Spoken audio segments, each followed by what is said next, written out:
Oh, well, of course. Everything looks bad if you remember it.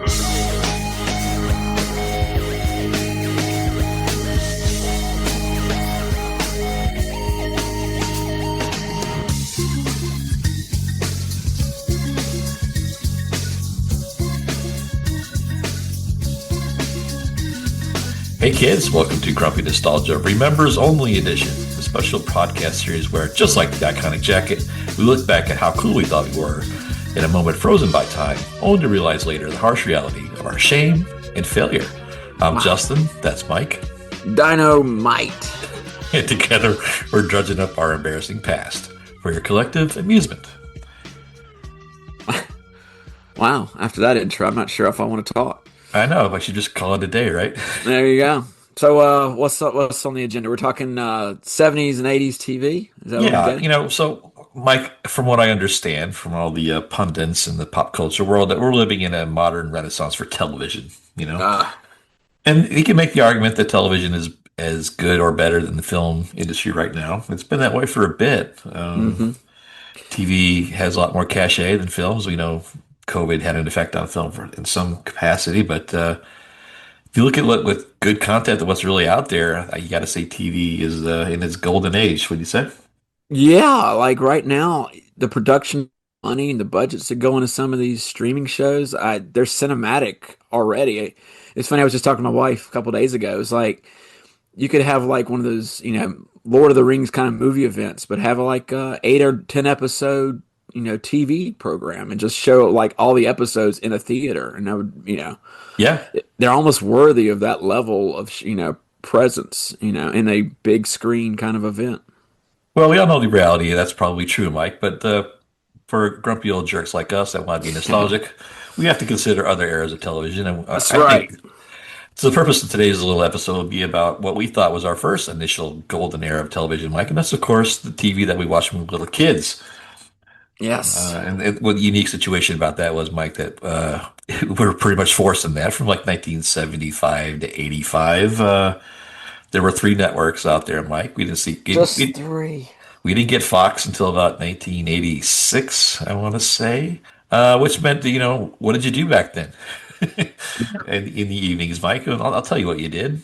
You sat your ass down. You were quiet while your parents watched television shows that you kind of morphed into your own personality. So that we thought it'd be funny to go back and kind of talk about the things that formed us as little kids and things we watched, were forced to watch, or just through osmosis, and talk about those wonderful TV shows in the "Don't Change That Dial" era, Mike. There was actually like rooms and houses back in the day that were called dens. Yeah. Some people called them family rooms. I think, around where I'm from, most people called them den. And you would actually like have a chair. You would have maybe the house's only TV in that room. Yeah. So anyway, we, watched on those 3 channels, and those are some great shows, that we're going to probably tell you about. Well, they stood the test of time, Mike. You can watch them all. When they're all in syndication or reruns, most of them to this day, which is better or worse. Yeah, that's true. So let's kind of talk a little bit about, the era and what created the whole situation. So, TV's been around since, the 50s, really. And, so it's not anything new, but it's come through several stages of evolution. A lot of the early stuff was geared toward like the variety show and the big band shows and the talk shows and the guest spots and things like that. There's a little scripted television here and there. But in the 70s, Mike, where we kind of got into the fray, it was kind of like that sitcom boom, right? You had the Norman Lear era, of course, where he'd essentially taken over the entire multiverse.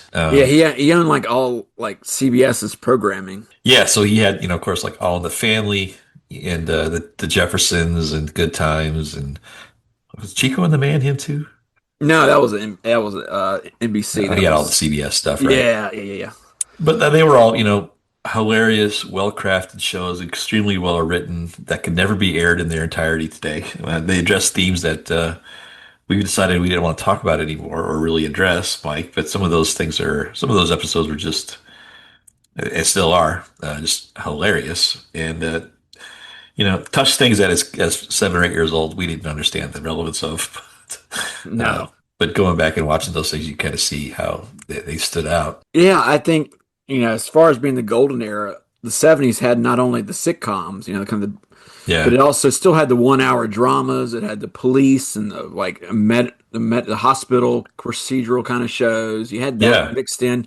You still had the silly variety shows like Donny the Osmonds or the Carol Burnett show. You still had the skitty kind of Yeah. shows. You had a Sonny and Cher show. I mean, you had all these music groups that had these like kind of one and done Yeah. You had, variety things, but like it was all over this is prime time viewing. This wasn't like this wasn't during the day. yeah, you had Donnie Marie on Saturday nights. I remember we Oh never yeah, we never got to watch that because my parents were like rock and roll people, so we didn't get to see that a ah, lot.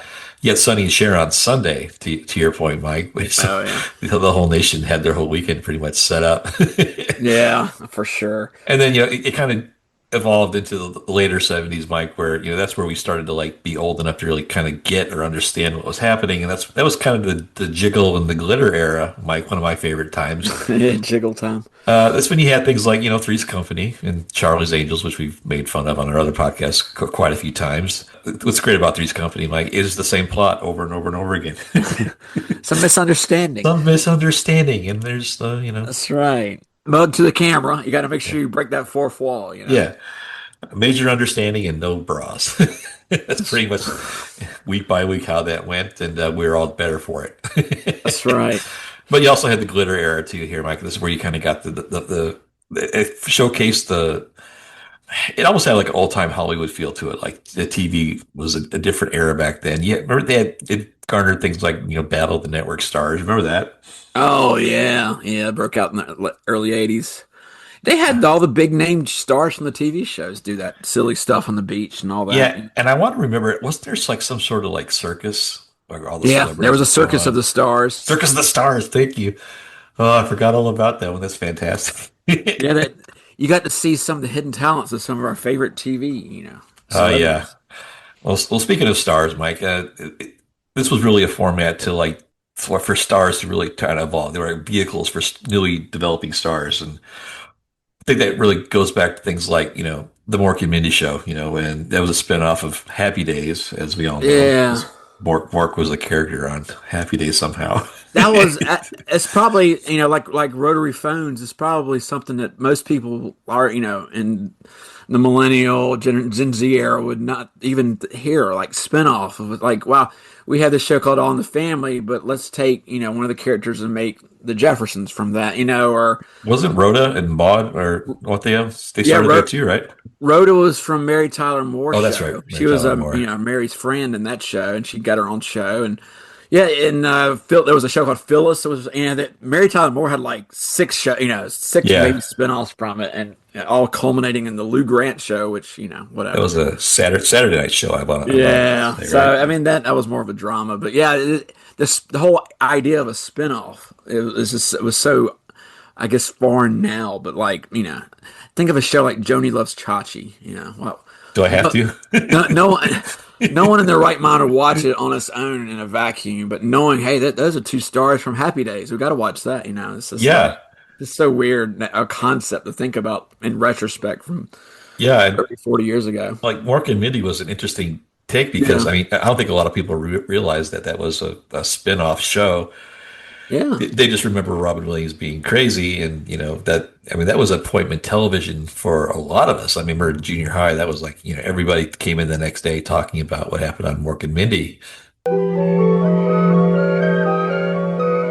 More calling Orson. Come in, Orson. More calling Orson. Come in, Orson. I On a know, right? Wednesday morning, it was one of those things where we were infatuated by that. It was a big time for like putting blocks together, Mike. So, uh, Hmm. I remember on ABC, speaking of Jiggle, they had like Happy Days, Laverne and Shirley. 1, 2, 3, 4, 5, 6, 7, 8, Schlemiel, Schlemazel, Haas and Pfeffer Incorporated. Yeah, Together, and then they had like Three's Company and Charlie's Angels all together. yeah, they Yeah, knew how to package it. You're right. It was like the first time they had like must see TV kind of lineups. yeah, that's a great segue because NBC kind of perfected this Thursday format where I think for 20 years in a row, Mike, they figured out a yeah. way to get 4 shows in prime time, sometimes 5 with the 10 o'clock time slot. Yeah. The rotation of shows, which came a little bit later at the end there, but before like Seinfeld and Friends, and all that, you had those Thursday night staples like Cheers, which everybody the workplace comedy, which everybody was really addicted to, really took over this time too. But yeah, Cheers, and you had Family Ties was big. you had Family Ties in there, so those are all like staples of must see TV. Really held that spot cemented for decades, Mike. But Yeah. What do you I mean, kind of more of a broader question. What was your favorite? Like what was your family's go-to TV like network? What I mean, did y'all have a net like were you really like a CBS fanboy or were y'all like more like ABC or NBC? we were so desperate for content to watch, and those I think we were pretty much spread across the board. I would probably say short answer CBS, Yeah. because my dad was into things like MASH and All in the Family, and Yeah. you know, Like yeah, like Kojak and some of those shows that oh yeah. yeah, See, yeah. We Petrocelli. it was when I started thinking about this. I don't remember we didn't really watch a lot except for news and maybe something after that. We didn't really watch a lot of TV during the week, but like Yeah, it's funny back then. All the best shows, and we talk about like must see TV. The big network nights were like Friday and Saturday, and then even yeah, Sunday. Then not not Thursday as you would think nowadays or Tuesdays. It became later on. It was yeah, more. It's like Saturday. Like CBS on Saturday night for us during the 70s was like that was my dad's.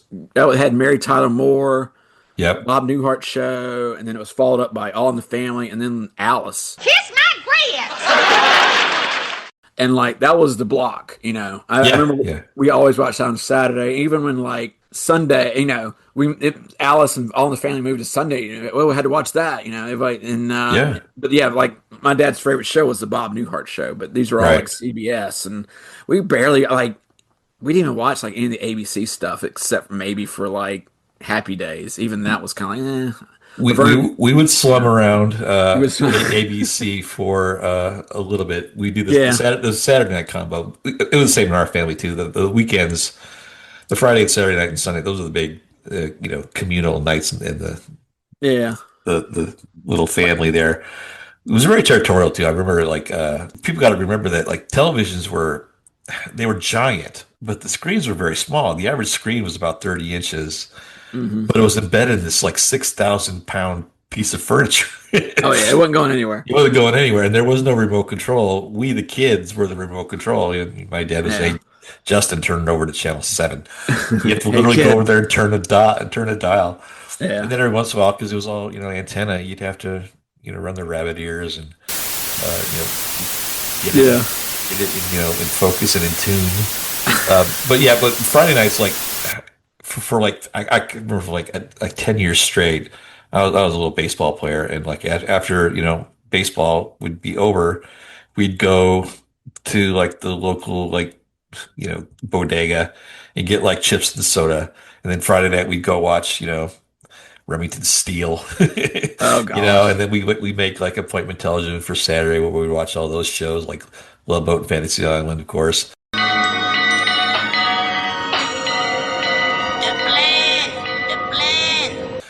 And then like Sunday night, we could watch those earlier shows. Sometimes we watched like the Sunday night movie or whatever, but we knew we had until 9 o'clock, and that was the end of my broadcast day because at 9 o'clock it was bedtime, of course, but the weekend was over. But I remember just compartmentalizing all that time and making sure we got every inch out of that TV. yeah. No minute was wasted. I remember when I was lucky enough that my granddad gave me a little TV. It was a little black and white, but it was the first time I could like watch a TV upstairs in my room, and I was like Yeah, thinking I was getting away with something. And of course, I watched the two shows my parents would never want to watch, which were Love Boat and Fantasy Island. Fantasy Island was like just the wackiest. I can't even believe that show was on TV. I think about how silly it was and the premise of it. But every week it defied your expectations because yeah, you know, I there don't. always I don't know how Mr. Rourke didn't get murdered by the end of the episode. Smiles, everyone, smiles. You know, I mean, people literally fly across the world to get their wildest fantasies, and they never get them. And it's always a morality tale. Like, it's always a monkey's paw kind of thing. It's like, hey, Mister, I didn't want that, Mr. Rourke. Aha! But you learned a lesson. I guess before the internet, people couldn't write bad Yelp reviews about it. I guess not. Don't go as a ripoff. Yeah. But yeah, that was my only ABC. I think NBC we watched like the Rockford Files and Quincy. Yes, it was a Friday night thing. Yeah, yeah, and then Sanford and Son, and then followed up by Chico and the Man. That was like my go-to. Friday. Those were Friday night staples. Yeah, and if we weren't watching that, we had there was one alternate channel we had. It was like an independent channel in Charlotte that we could watch like syndicated shows that showed like Solid Gold. I don't know if you remember watched that. Oh yeah. It had like it was like music, the top 10. They would do like the top 10, but everybody that would actually perform on there would lip sync, and it was always funny to me. Like nobody actually performed their song, and I was like thinking that sounds just like the song I heard on the radio, and it was like, wait, and they had like the gender fluid dancers too. Yeah, they couldn't get the artists to come on. They would Solid Gold dancers would dance to the song for a little bit of it, in some sort of glittered unitard, and there you go. Yes, you had Marilyn McCoo, you had Dionne Warwick, and Andy Gibb, and Rex, the guy who sang Take My Breath Away. I can't believe I don't know this.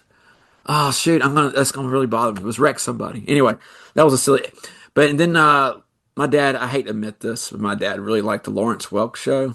Hey, let's dance. I get that. My grandparents were like polka maniacs. So this was like the local PBS channel. We saw it on here, but it was every Saturday night. We would see the very end of Hee Haw, and then it would show Lawrence Welk for an hour. It's like, okay, we got to watch this. Sadly, I have to confess, both those epic shows were in my repertoire as well.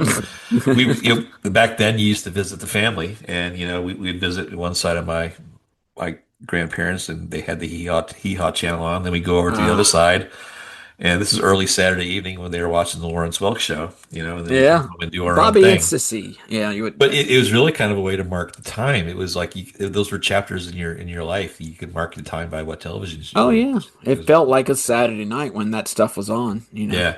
So like what in the James house, Mike? What was like the one show that, because we didn't really, again, guys, we had 3 shows. And as Mike mentioned, we had 3 channels rather. And as Mike mentioned, we had maybe one other UHF channel, was the local channel, but that was it. And PBS was pretty much it was Electric Company and Sesame Street all the time. Yeah. But we didn't have a whole lot of options. And we were really prisoners of the moment. If, as kids, TV was a privilege. It wasn't something that we were, allowed, it wasn't a right. We were allowed to watch television. So we were basically at the mercy of what our parents wanted to watch, because it didn't really have a lot of pull on our programming content. So, Mike, what's like one show that your dad watched or your parents watched that you just couldn't stand, but you had to sit out there in the living room and just suffer through it? Oh, wow. Mine would be One Day at a Time. Ooh, yeah, we never watched that one. It was one of those CBS sitcoms. It was, I don't remember what night it was on. It had to be probably Friday. But my goodness, I couldn't stand Bonnie Franklin and the guy who played Schultz. Not Schultz. What was it? Schneider. Thank you. I was thinking of Hogan's Heroes there for a second. But yeah, I hated that guy, and just the whole, it seemed so girly, and I was like, well, I don't know why. My dad thought it was funny, so it's like, you know what, it was one of those. It was the 8:30. There's their fill-in show. Like NBC had the fill-in show. Yeah, to bridge the gap to the next good show. Single Guy, or one of those stupid Caroline of the City kind of shows. It's like, why is this there? Well, just to fill in that blank. That's why I feel like 9 o'clock. Yeah. Yeah, One Day at a Time was like that. It was like, just give me the Bob Newhart show, please. It was just like, just move along here. Yeah, it was a little different, even like because I grew up in the Midwest, and we were on Central Time, so. Oh yeah, it's one of the things I realized when I moved to the East Coast is like it makes a big difference in terms of like your viewing. And I remember like late night for me was 10 o'clock, Right. But then that was like right in the heart of prime time on the East Coast, but it also affected our viewing patterns a lot too, because there were some shows that I couldn't see because they came on too late. But on the East Coast it probably would have been fine, but that was another effect too. Yeah, it was so weird to think about seeing like the schedule and you see 8 o'clock Eastern, 7 o'clock Central, you're like, what? 6 o'clock Mountain. I was like, Mountain? That's a weird Mountain. name. As a kid, I remember like, who's watching TV in the mountains? That's Yeah. crazy. Oh, wait, I've gone to the mountains. Was it a different time up there? It's like, Yeah. But yeah, I remember my dad was a big fan. I think this was a Tuesday night ABC lineup. I think it was Barney Miller.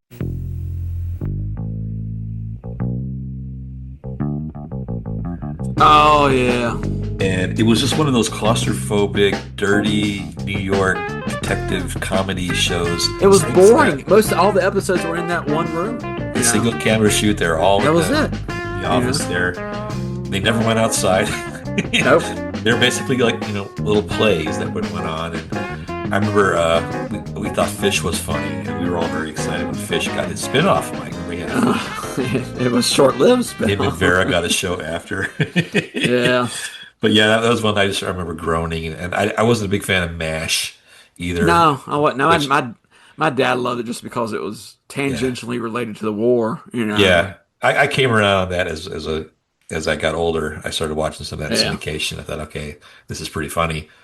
But my memory of those things were when I was a kid was like, the A-Team and Knight Rider and things like that. Not Yeah. stuff that my parents particularly liked, but suffered through and maybe compromises to let us kind of watch. We knew at the time they were stupid. Of course, you had Dukes of Hazzard in there too, Mike. And I know being in the South, you're probably not very proud of that one even being a thing. Never watched it. Like I said, I think I've said on another podcast, I always had trouble with the 1 hour shows, especially Yeah. the ones that were like just either drama related, like Dynasty or Knots Landing. There's just, but Dukes of Hazzard was just stupid, just dumb. Well, you see, in the Midwest, it was gold. It was. I know. It was. It was huge. It had Boffo. I can't even imagine a show like that if they got the numbers even close to the numbers nowadays. I mean, it would be a Yeah. superstar smash show. I think even back then, I know it was in the top 5 in the Nielsen's. It had to be, but just Yeah, and we've embarrassing. accidentally kind of stumbled on an interesting point there, Mike. Is that because of the limited amount of content and I guess it's the narrow field of like entertainment and media at those times. You got to remember that the market share that these things had were ridiculous. Oh yeah, By 1980, 98% of U.S. households had a TV. And it wasn't just like something it was a luxury. It was something you had to have for news and things like that. But it turned into like the major way that Americans entertain themselves at night.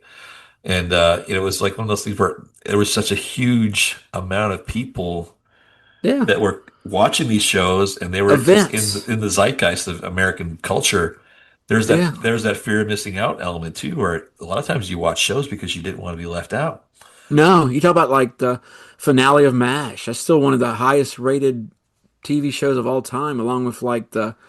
when you found out who shot JR on Dallas. You think about like Don't tell me I haven't seen it yet. people wearing T-shirts. And like Who shot it's- JR? Yeah. It was like you said, it was a zeitgeist. You were saturated with this stuff because there was such a narrow range of like actual entertainment out there that you were watching. Yeah. I mean, you had of course the movies, and there's we talked about them on another podcast Yeah. to the nth degree, but they were sporadic, they were intermediate. But this is something that happened every week, Yep. and you had the phenomenon this summer where back then they would traditionally those 3 networks would show all their new shows in the fall, Yep. and this summer they said, well, you know what? We're just going to show them again. You didn't have premieres in June or July, right? And it was like, Right. You didn't have that's reality because- shows thrown in the middle of the summer. And it was fine because it made Americans go out and do stuff in the summer. I went out to the wee hours every night and was doing something. I wasn't sitting home watching TV. It's not anything like that now. Obviously, I don't know if it's worse or better, Mike, but it's just completely different. Because That's a good way to put it. You can't. It's all relative. It's just. well, different. it was so cyclical and convenient, and it allowed you. I think it made it kind of easy to grow up because you knew it was very pattern driven. You knew even as like a 9-year-old that for the next 4 months you weren't going to see any new television, so you might as well go outside and make the best use of your time. And it was a comforting way to kind of grow up. because when it got cold, especially in my area of the country, you couldn't be outside you couldn't be outside at all in some cases.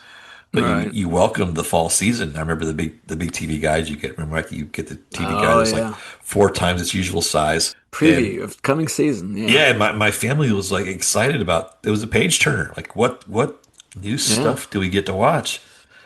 And it's just one of those things where it seems hard to even like kind of fathom now because you can pull out your phone and watch anything you want at any point ever. And What would be yeah. funny would be like some of the fall shows, if they were bad enough, they would be replaced by the spring. You know, their time slot would be filled in by some brand new show in the spring, and you would get that TV guide saying, "Hey, look what's coming for the spring." You know, hey, that McLean Stevenson show is really bad. I'm glad I didn't watch it. You know, Yeah. hey, look at this. You know, Well, that's where kind of BJ and the Bear came in. I mean, we only got to watch BJ and the Bear because there was nothing else to watch, and it was a Sunday. oh yeah, It was a replacement.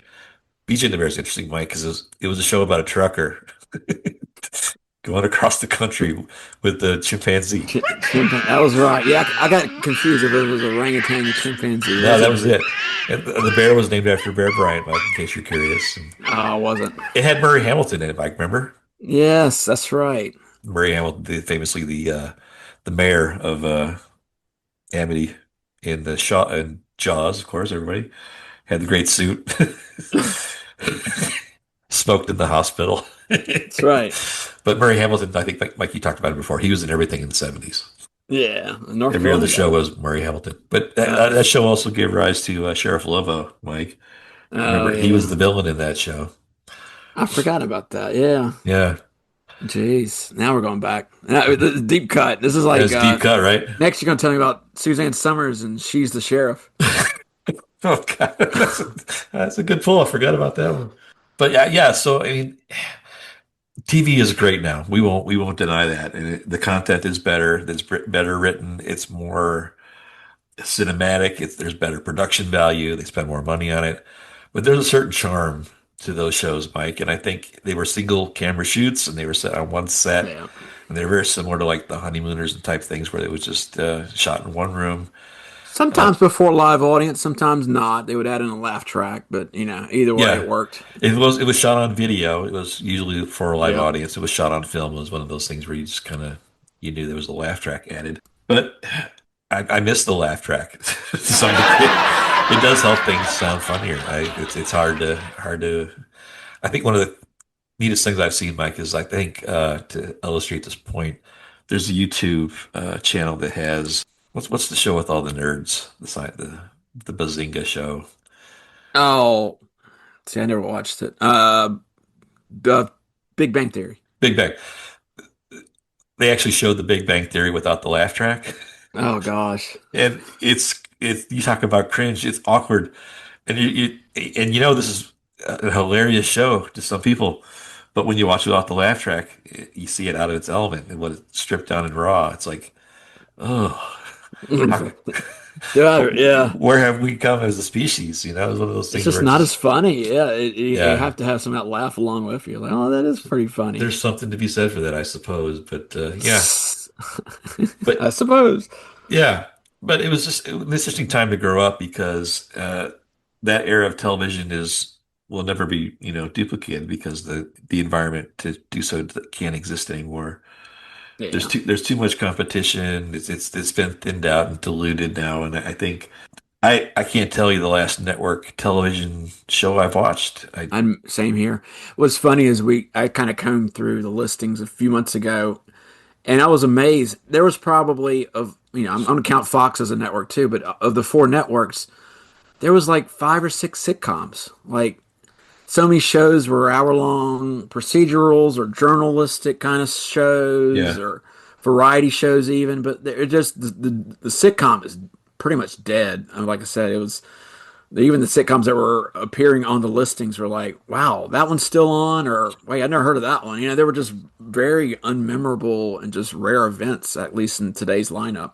Well, I think the genre has gone as far as it can organically. I think there's just, Yeah. I don't think it can evolve it to a certain level anymore. It's just a repetition of tropes and templates that have been, perpetrated for the last 40 years. We got to see them when they were new, Mike, but True. that doesn't fit anymore. And that's kind of what killed all of this stuff, Mike, is, of course, when cable came in, you had Yeah. that opportunity to see other things and see the occasional movie and concerts and music and content, all that stuff. So that thinned out a lot. And I think, you know, like you said, once you get that little 13-inch black and white TV, it's kind of like leaving the nest, right? And I remember the freedom, the independence that it provided me as a kid. Like I don't have to sit down and watch, Yeah. Barney Miller anymore. I can go upstairs, and I can watch, the Yeah, Cubs like on WGN, or I can, right. Like my dad didn't like Golden Girls. It was like the first, that was like one of the first shows I really started getting into on my yeah, own. Was listening on Saturday night. Woo! I uh, was really living it up. yeah. I'm gonna cut that part out for your That's okay. Leave for it your in. benefit, Mike. It's all But good. that kind of thinned it out, of course, and then it kind of evolved like we did as we kind of matured into our teens. It was no longer cool to sit with our family anymore, so that you wanted to be out. And our choice in television shows just kind of mimicked that, kind of paralleled it, Mike. And we just kind of like moved on and became our own thing and found our own shows and things that we liked. And I don't think that dynamic is ever going to be captured again because people don't No. sit around and watch TV together anymore. They've got their iPads and they go in their separate rooms and that's it. But again, So it's a very true. charming thing that was just captured in a moment of time that I think will ever be there again. And I think it's sad in a way, but that's how things evolve. And I think we're better for having done it. And it was a lot of fun to do all that stuff, Mike. So So true. yeah. Well, I don't think there's a whole lot more to talk about, Mike. We hit BJ Wait, and the Bear and I have a whole page about how Quincy and Sam were able to solve a lot of murders. Sam She was murdered. murdered. Quincy always figured it out, and it only took 48 Uh, minutes to do it. yeah, think of it. Think about that. A coroner actually going out there and solving crimes. That's amazing. Yeah, it doesn't say much for your local police department. By the No. time Quincy's involved, it's too late. Yeah. Stupid Quincy. Sam. He was murdered, Sam. Oh yeah. Oh, it's fantastic stuff. We hope this little jog down memory lane to trigger some of your own experiences with primetime TV when you're a kid, sitting in the room with your mom and dad, sitting on the floor, being told to be quiet, being told occasionally to turn the channel. But those are nice memories, Mike, and I think they hold up to this day. I still remember that bonding element with my family, albeit short, but it was something I'm glad I Oh got to yeah. do. Yeah, so. But there you go. So if there's some shows that we forgot to mention that, I'm sure there are, send us a direct message. You can send us a comment or a question to our Instagram account. That's at Grumpy Nostalgia. Better yet, you can send us an email at nostalgiagrumps@gmail.com. Yeah. Let us know if you really liked Too Close for Comfort. No, Mike, that's a low blow. That was a good show. But just let us know what you watched, and, what we should talk about the next time. But this was a lot of fun, and we should be thankful that we got to go through that era, Mike. Don't you think? For sure. And did Fonzie actually ever really jump over that shark? Was he successful? Hey, you saw it. Okay. I don't think Henry Winkler needed a stuntman to jump over a shark. No. Just need his leather jacket. He was good. Well, speaking of jump with the shark, Mike, I think we just did. So guys, thanks for listening. This is again one of our shorter episodes. We're going to be bringing these to you a couple times a month in the months ahead going forward. Just an opportunity to get away from the movie scene for a little bit and talk about other formative things that we love so much more nostalgic growing up.